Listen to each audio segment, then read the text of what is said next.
আসসালামু আলাইকুম রহমতুল্লাহি ওয়া বারাকাতুহু।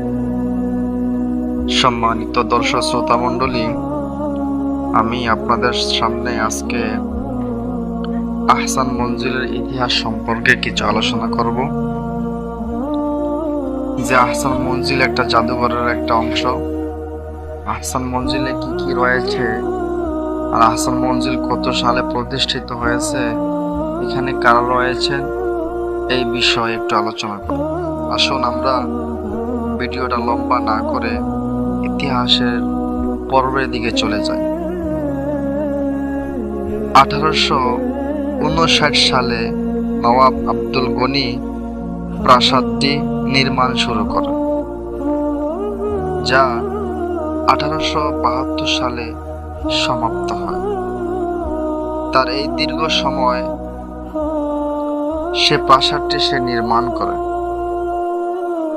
তার পুত্র খাজা আহসানুল্লাহ নাম অনুসারে নামকরণ করেন আহসান মঞ্জিল। সম্মানিত দর্শক শ্রোতা মণ্ডলী, ওই যুগে নবনির্মিত প্রাসাদটি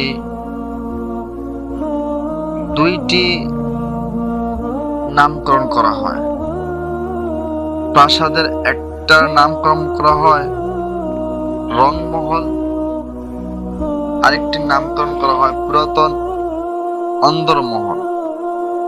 এই দুইটা প্রাসাদ দুইটা নামকরণ করা হয় যাতে করে দর্শকরা ভালো করে বুঝতে পারেন, দর্শকরা ভালো করে চিনতে পারে। এই জাদুঘরটা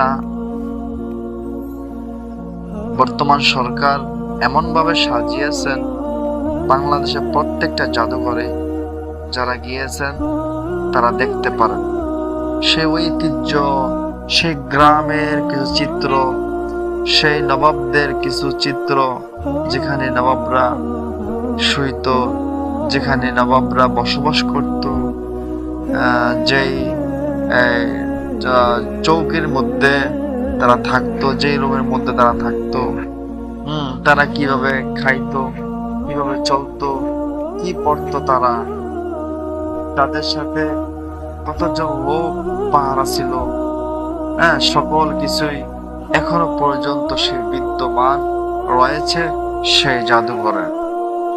আমরা ইনশাল্লাহ সামনের ভিডিওতে সুন্দর করে আলোচনা করব। আজকের মতন এখানে বিদায় নিচ্ছি। আসসালামু আলাইকুম ওয়া রাহমাতুল্লাহি ওয়া বারাকাতুহু।